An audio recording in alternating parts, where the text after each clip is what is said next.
I'm Dr. Charika Marasinghe, a trustee of the Vishva Niketan International Peace Center, founded by Dr. A.T. Ariyaratne, the founder of the Sarvodaya Shramadana movement of Sri Lanka.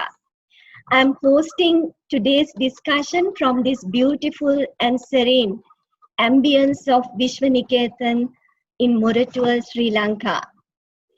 Today we are connecting with Professor Joanna Macy and the world-renowned Buddhist scholar and eco-philosopher, and Dr. A.T. Ariyaratne, the founder of the Sarvodaya Shramadana movement in Sri Lanka. Professor Joanna Macy is well known for applying the Buddha's teachings on dependent co-arising in her deep time ecological work. Similarly, Dr. A.T. Ariyaratne is well known for applying the Buddhist teachings in community development work. It is indeed a blessing to hold this discussion on the last day of the month of Vesak. We will launch this discussion tomorrow on the first day of the month of Poson, which signifies the introduction of Buddhism to Sri Lanka by Arahat Mahinda, the son of Emperor Ashoka in India in the 3rd century BC. Professor Joanna Macy and Dr. Ariyaratne, I have tried to capture the main areas of today's discussion by way of a poem entitled From a Lockdown Mind to a Liberated Mind. Just for a second, I'm going to share my screen with the poem. I have already shared the poem with you.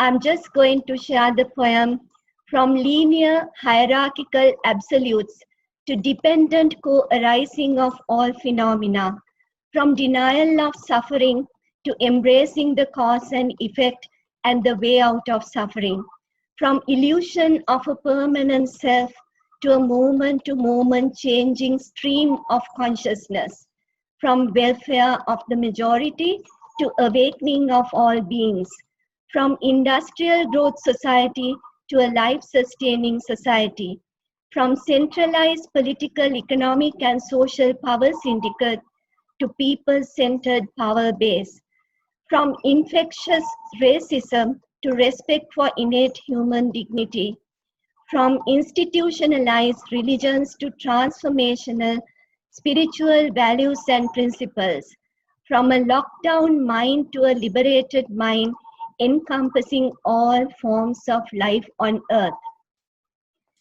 I have shared this poem on the screen. I'm now going to start straight away with the first line. From linear hierarchical of absolutes to dependent co-arising of all phenomena. Professor Joanna Macy, more than any other time in the recent history of humanity, we have realized that each and every act has an effect on the larger web of life. My first question to you, as a wise elder of 91 years, who has been propagating this philosophy of dependent co-arising, how do you perceive the COVID-19 pandemic? How do I, what was that word? How do I perceive? Perceive it? Yes. Yes. Well, I see that this pandemic has a double effect that is quite extraordinary. Some people, and it's natural, see the pandemic as apocalyptic. But the true meaning of apocalypse is good to remember, which is revelation. And this coronavirus, as it spreads, has the capacity, it so is clear to see, of revealing things that we need to take notice of as a culture, as a global culture in this global moment. In my country, it is forcing us to see the suffering caused by our system, our economic and political system, the inequalities that it has bred, because it is those inequalities that cause the conditions that make people much more susceptible. As perhaps you've heard, 60% of those afflicted in some states are African American. This is a damning illustration of what this culture has done with its environmental racism and where people are forced to live and what they are forced to deal with. So it is a revelation of the as the clouds of smoke, as the air clears of the air pollution, as the birds come back and are audible to see and the air becomes more breathable, it reveals how sick we've made our very atmosphere.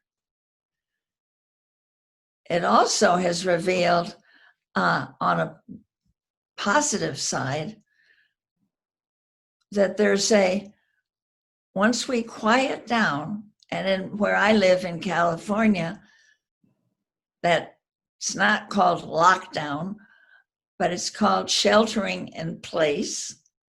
And I am living alone in my flat with my daughter's family and her family downstairs. And because she works in a children's hospital, she's exposed to all kinds of viruses, and we cannot meet. I cannot go to her place or she up here. She's vigilant. She's like a dragon at the gate, keeping me as protected as possible.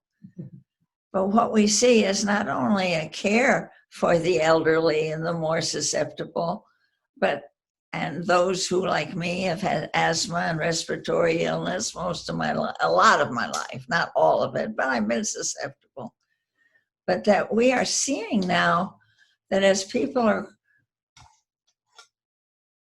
slowing down, what's arising is a simple form of interest in each other, whether it's in an apartment house or in a neighborhood like this one with houses on a street, of what we could call mutual aid, without any plan, spontaneously people reaching out.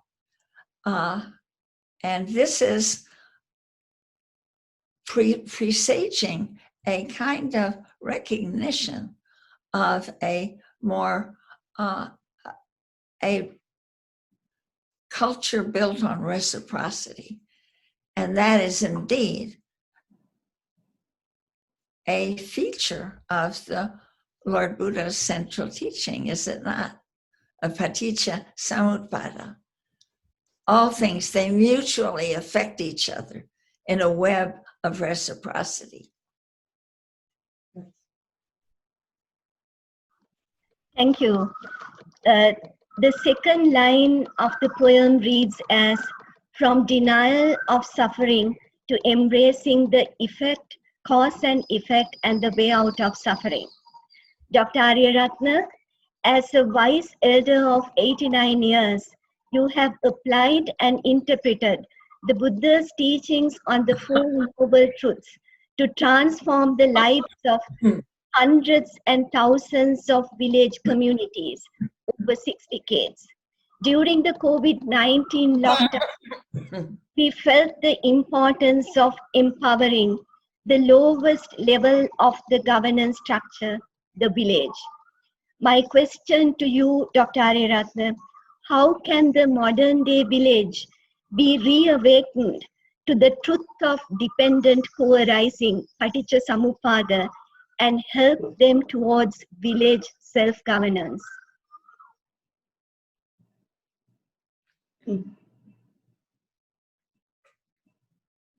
Well, most of the global forms of suffering have been caused by the way we are organized. as nations and also as a community of nations. So COVID-19 is a great opportunity for us to understand that here is a opportunity for us to think again the way we have organized ourselves as national and international and global communities. I think the most important component of human population, I would say, is the individual, the family, and the immediate community in which they live. So if the individual, the family, and the community can be kept together based on a certain vision, then a lot of outside problems that come like corona can be avoided. That is why in maybe out of about 30,000 villages in Sri Lanka, almost in every one of them, we have introduced the idea of identifying their own basic needs. A basic need for a clean and beautiful environment and sustaining it. A clean and adequate supply of water, one for drinking, the other for irrigation purposes, agricultural purposes. Thirdly, having sufficient clothing, not excessive luxurious, but sufficient clothing to cover yourself, a roof above your cells, that is house to live in. Then the food, then sanitary facilities, like that we go on ending with education, cultural and spiritual. Now these 10 basic needs, if they are satisfied, then there is hardly any chance of any outside virus or group disturbing them. So we go on that even during this corona crisis. I think next to the government, we as a Sarvodaya group were able to be of help to thousands of people, children's homes, and also homes for the elders and so on, and general public in so many ways. One, education. Two, giving them the basic needs, supplying them with food and other material. Educating them as to how to protect themselves from spreading the virus, and that way we were able to contribute a great deal. So I think entire life, when you look at it, is suffering. But there's a cost to that suffering. And when we look at the cause, then we realize that that cause can be removed, which means there is a way to remove that cause. That is our Noble Eightfold Path. So if we follow this at this time, I think that is the best we can do at a time like this, and corona can be defeated. Thank you. Professor Joanna Macy, the third line goes as, from illusion of a permanent self to a moment-to-moment changing stream of consciousness. Even in the midst of this pandemic, we have seen how individually and collectively people have been trying to consolidate their power bases, especially at the macro level. Professor, how do you analyze the power dynamics in our world at this critical juncture and its repercussions for present beings and future beings? Wow, well, this is a huge question. And I think that it's good to pause at this moment. You bring up the key teaching of the Buddha of the illusory nature of the self. And to me, that was the one most strongest experience. It came not as a concept only, but as an experience that when 55 years ago, I began to really venture into the Buddha Dharma as taught by my new friends from Tibet when I was living in India. And for the Western model, and it's very much tied up, I believe, with it's been exacerbated by the growing power of industrialized capitalism and corporate capitalism, and the competition that engenders has fostered an hyper individualism, isolating the separate self as in a little prison cell of hatred, greed, and delusion, feeling that has to climb up a ladder of power understood in terms of power over, of course, and that this has weakened us like inmates of a prison cell, made it very hard, a prison cell of the separate self. And this is the delusion that breeds, as you very well know, greed and avarice and aversion and militarism. So this, I see the anguish now as it becomes so evident that we, more than ever, that we need to wake up to what's real, the web of life, and our mutual belonging. We do, in this living planet, belong to each other and to this planet. And to see that reality, the COVID-19 pandemic is revealing that for us.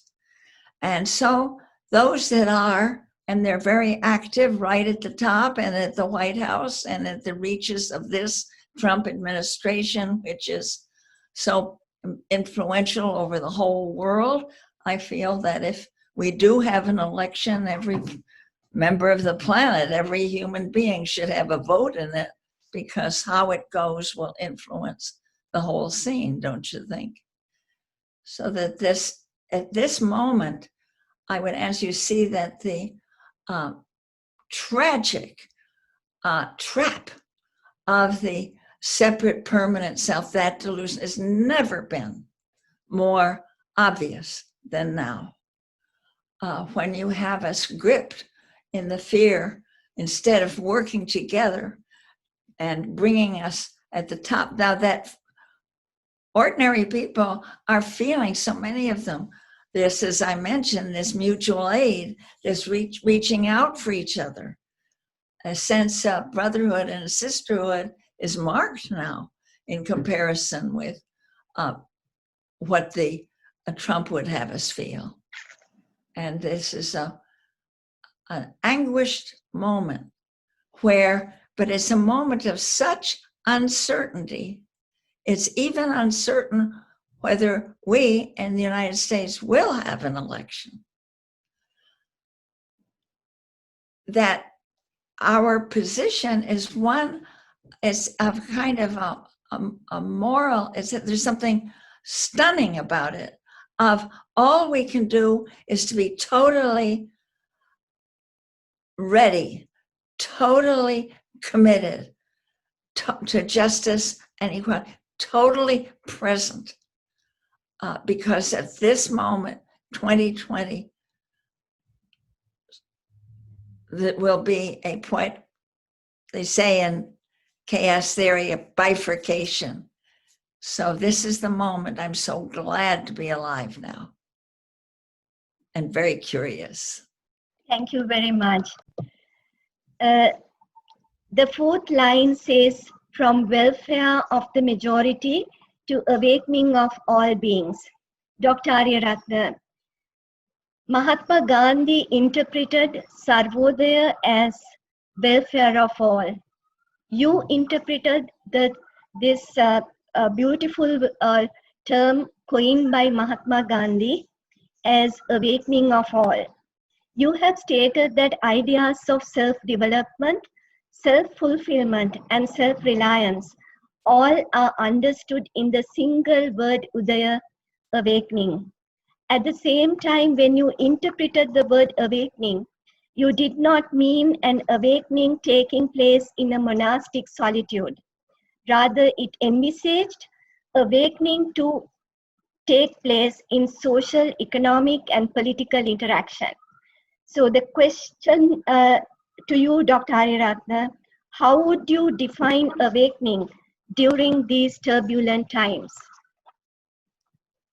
I think when you think of awakening, whether the times are turbulent or not, does not matter. Awakening is a concept. Awakening is a vision.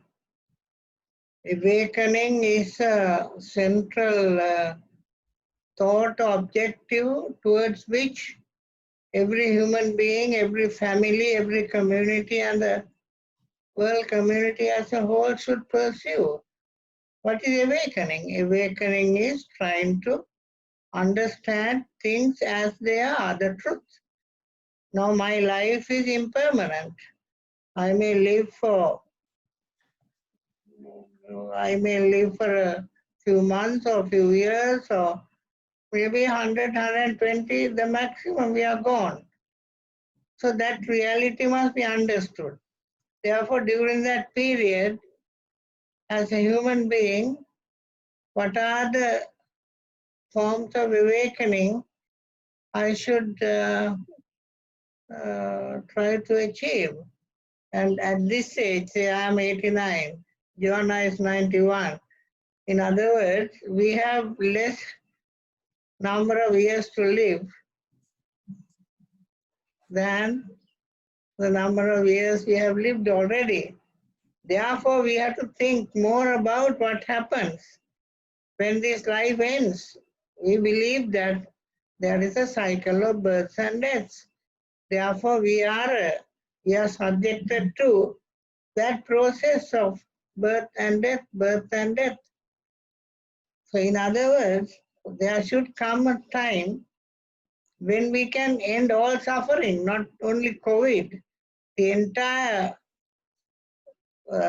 system of suffering caused as a result of this cycle of births and deaths, we have to put an end to nirvana. In other words, a state of not being born again. So that is the final awakening. But before we reach that, as a human being, there are certain, you have to have good health, you have to have good education, you have to have a family, community like that. There are various aspects, but when you take the society as a whole, we recognize 6 sectors in an integrated way for awakening. One is the spiritual sector. Spirituality in human beings should be awakened. That is, less greed, less hatred, less ignorance. In other words, we should develop a society where people strive to get rid of greed, ill will, and ignorance. So that is a form of spiritual awakening. So if we get amassed a lot of money and power and all that by greed and by way of violence and all that, that is not awakening. It's a downfall. So awakening of human personality, awakening of group personality. As a group, we have to share with one another. We have to have pleasant language, constructive activity, not participate in drinking or gambling or things like that.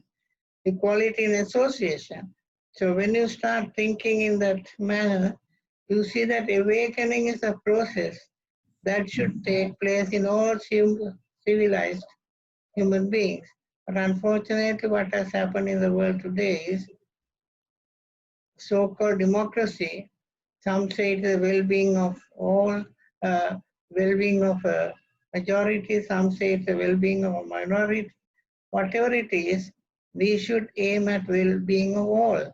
Now, if the world community had this vision in mind, the awakening of all, then there shouldn't have been this kind of poverty.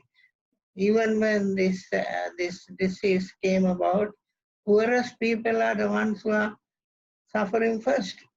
That means we all are responsible for the system of economy and the politics we have in our world. We have to change that so that spiritual, moral, cultural, social, economic, and political awakening are the six aspects we should expect. So I would say awakening is in all these six aspects in an integrated way.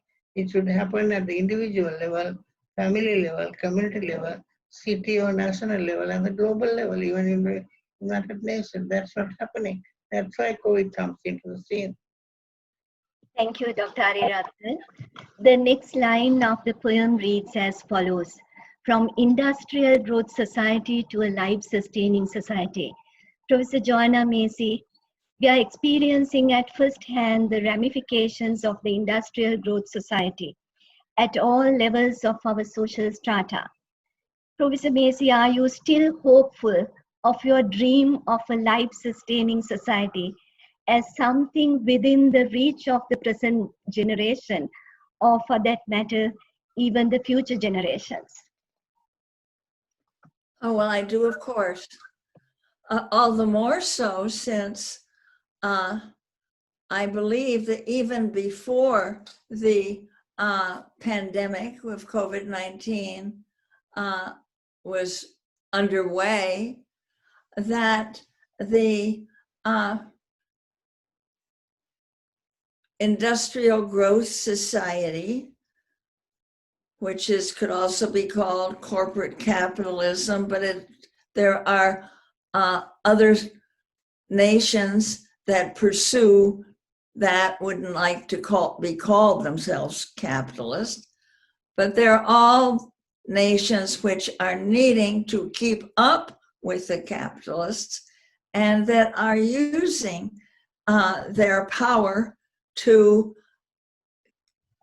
commodify the earth, to keep growing. And that is what we have recognized over the last, certainly the last 40 years, that this is unraveling the life forms of our web of life, of our earth. You cannot commodify the earth to turn it into money and at the same time think that we can survive. We've come to the point where the engines is being driven almost beyond our control. So this, what we've called the great unraveling in the work that I have been doing over the last 40 years, we can see the unraveling of the systems of biological systems, ecological systems, cultural systems, languages blinking out, loss of species at an incredible rate, cultures driven to virtual extinction, as you can see, and the forest cover.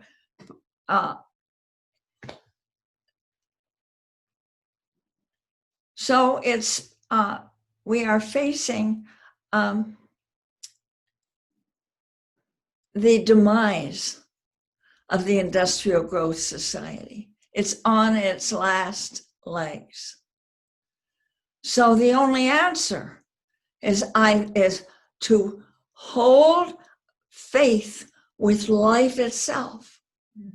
Hold faith with our mutual belonging in a reciprocal, shared way, which the Lord Buddha recognized in the belonging that he could see in the interdependence of all things.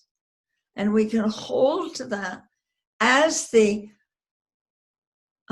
political economy of the planet, as it has been constructed in global corporate capitalism, how it is falling apart. And now with the COVID-19, look at what's happened to the market. We're not going to be able to recover. The people here say that it's going to be worse than the Great Depression of the 1930s.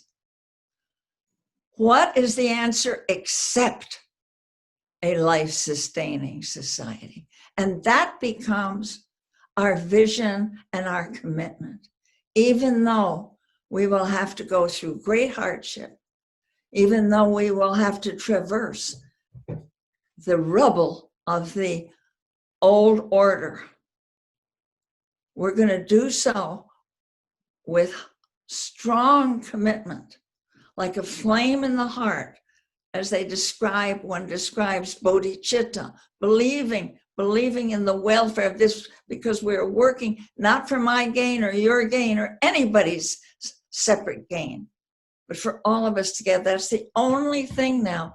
And what is so wonderful, this has been preached for a long time, but now, my dear, it is obvious to almost anybody who isn't a pawn of the old defunct system. Thank you for that beautiful response, Professor Joanna Macy. The sixth line says, from centralized political, economic, and social syndicate to people-centered power base. Dr. Ariyaratne, you are someone who strongly believes in harnessing the human capital. You have said that the definition of development goes beyond those measurements of gross national product, growth rates, per capita income, and physical quality of life index. For you, development represents the process that is necessary for total happiness. Dr. Ariyaratne, my question is, if you are to define development today, how would you define it? Development is an integrated process of awakening the spiritual, moral, cultural, social, economic, and political potential in human beings, groups, nations, and the world as a whole, so that everybody can live in peace and in happiness with their basic needs satisfied. Now, to build a society of this nature, it's very necessary that at the level of the human being, the family and the little community around them, there should be enough resources to provide them with their basic needs. Then, along with that, it is very necessary to understand that we are not rejecting science and technology. Today, science and technology have given us an opportunity to, like this conversation we are having now between Sri Lanka and California, we are able to connect ourselves with the communication technology. That means no longer it is necessary to have some physical kind of contact. It can be done through the communication media. That means a village in Sri Lanka can get linked up with a village in the United States. They can converse with one another, find out what their needs, our needs, and even in international trade and need satisfaction programs, this process can slowly go from bottom upwards. So now the prevailing centralized system of governance, prevailing centralized system where the World Bank, the IMF and other monetary organizations and United Nations and other big powers, they control all the communities in the world, and they say they are global village. Global unjust social order we have. Therefore, we have to destroy this system and build up a system where the base, the village, where the people matter. Therefore, from village up, community upwards, we can build up a new society. In that new society, number one, there will be no poverty at all. And there may be luxury, affluence, but it will not affect the lives of the people at the bottom. Therefore, we can build a different kind of society where well-being of all are kept in mind. When well-being of all become an objective, then naturally we will never destroy our environment. We will keep the environment intact. Today we are destroying our forests, waterways, polluting the air, water, everything. That will not last very long. So this present crisis, that we are facing, should open our eyes to the reality. We have had a wrong kind of social order, world order. We have to change it.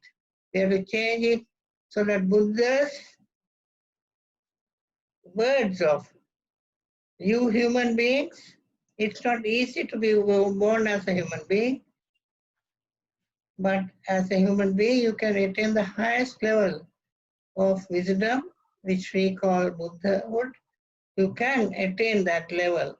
So that is our main objective.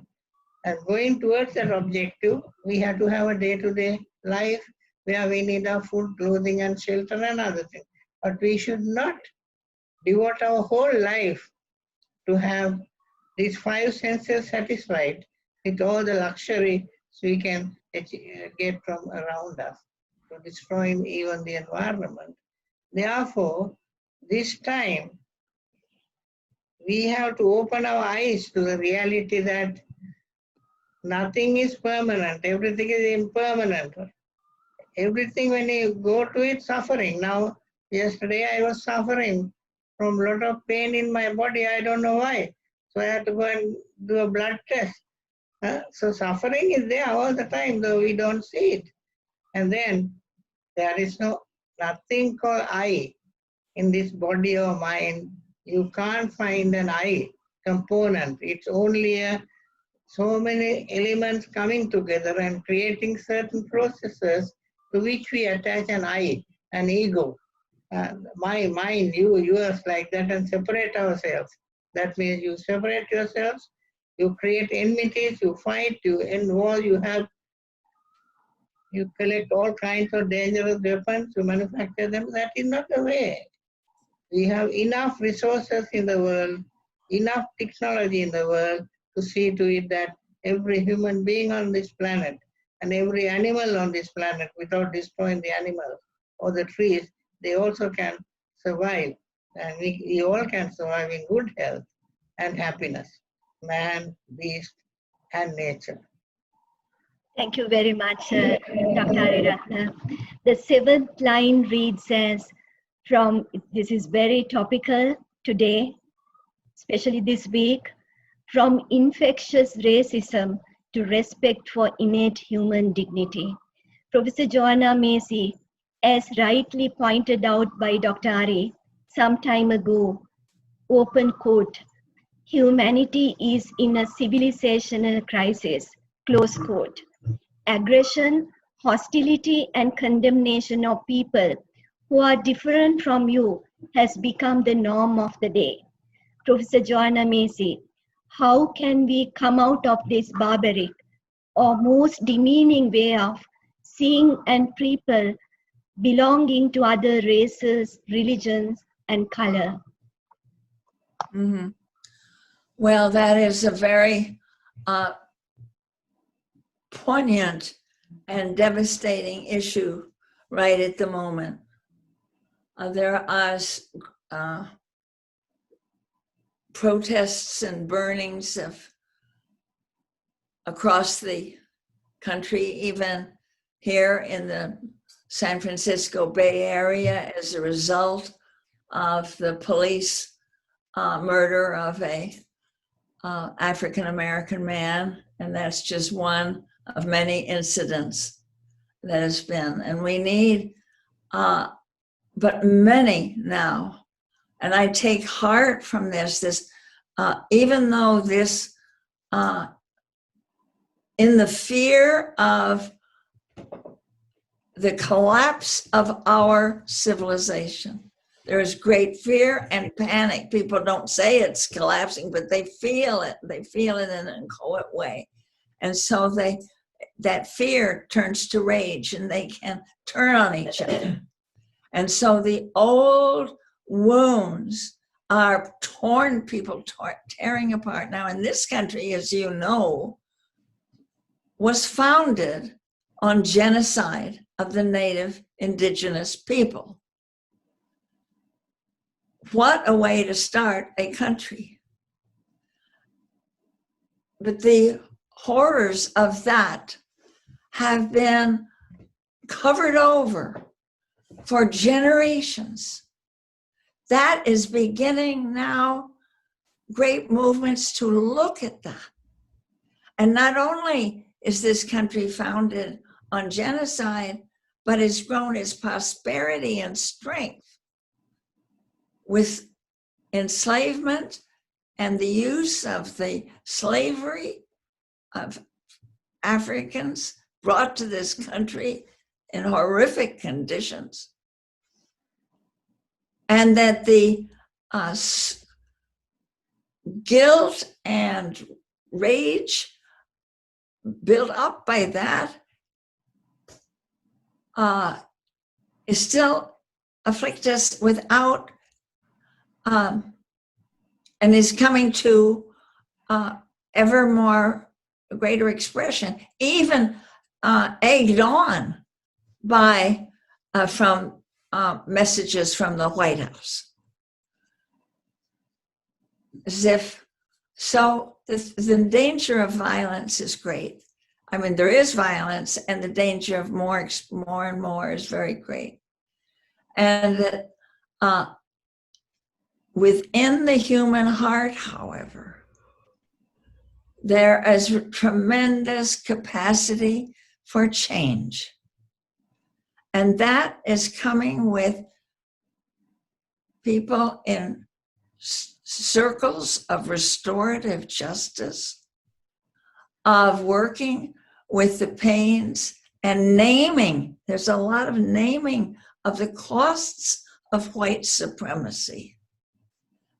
This has been a very strong struggle, and it's involved, I have felt it myself, waking up to my unconsciousness of white privilege and things that I put up with out of ignorance. So there are countless people across this country who are struggling with bringing this up, the costs of racism, the costs of ignorance, the dangers of covering over and fear. It's a beautiful moral, it's like a silent moral revolution internal of people sitting together, working together, courses in it, books about it. Each one is necessary. This is a time of fear, but it's also a time of incredibly brave coming together. And I have hopes from that. I have hopes. These hatreds are not permanent, they're impermanent. We're learning when we put ourselves in each other's shoes. And I see that more and more people are turning to and listening to the wisdom of the indigenous people, the First Nations. So although what catches the news, of course, is always the violence, is much easier to report and catches the headlines. Of course, you don't make headlines for people learning to love each other, learning to listen to each other, learning to work together and give to each other. But there's a strong movement, Charika, and it's so beautiful, and there are many faces in it. So we live in this with us, this uncertainty now. Is it enough? Will it be enough? You don't know. You don't know. But you know where you want to step for the sake of the future. Thank you, Professor Joanna. The next line reads as, institutionalized religions to transformational spiritual values and principles. Dr. Ariyaratne, since COVID-19 pandemic, we have seen free streaming of meditation, yoga, and mindfulness sessions becoming more visible and active on online platforms, demonstrating a genuine interest in exploring the inner world. Finally, I would like to ask Dr. Ariyaratne, how would you perceive this trend? And what advice and caution would you give to the modern day spiritual seekers? I think at this time, we have to seriously think of the clear distinction between an organized religion and what is needed as human spiritual awakening. Religion is of no use as long as it becomes a part and parcel of promoting organized greed or organized ill will or organized ignorance. We have to carefully look at every kind of religious institution to see to what extent are they promoting these values of not acquisition, but renunciation, values of compassion and not ill will, values pertaining to destroying ignorance and getting enlightened than spreading ignorance by way of all kinds of practices. Now we have to very clearly think that whether organized religion is absolutely necessary. I don't think that it can be disbanded overnight.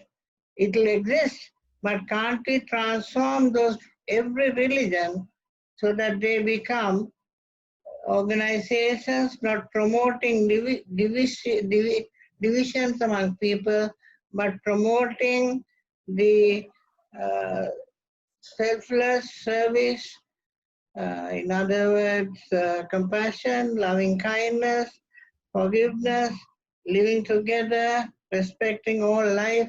that kind of values. Now that is what is necessary in the world today. Even when this kind of crisis occurs, I am very saddened to see that some religious institutions going only to help only those who belong to their creed, their group. That's so wrong. We have to help even animals, even plants. We have to work towards the health of all living beings. Now these things, I think, when religions get organized, this kind of thing happen. That's why one of the greatest spiritual leaders who lived during our lifetime, and I had the opportunity to meet him several times and live with him for 7 days, that is Mr. Sri Krishnamurti. Krishnamurti said, organization is best. If you organize something, especially religion, then that becomes no longer a religion, it's irreligion. So we have to be very careful when we organize ourselves based on certain faiths, not to bring together all people, but to separate one group from another. That's why as a Buddhist, we feel the entire living world, Buddhism is not a religion as such. It's a vision that Buddha gave us. He said, look at and see that how the universe, the entire global scene, you are a part of that. So that give up that ego and try to become loving kindness, a spirit to all people, all living beings in the world. So that kind of teaching is very important at this time.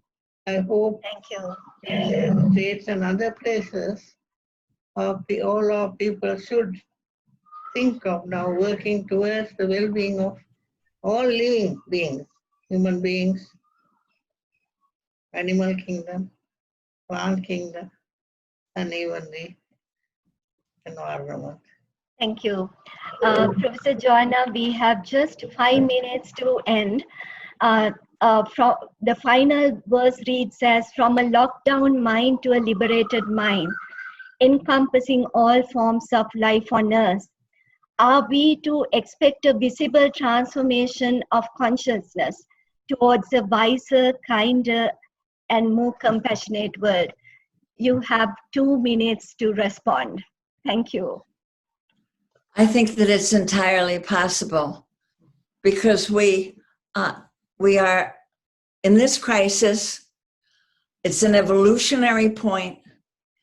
Our science, as well as our spirituality, affirms that our planet is a living planet and our larger body.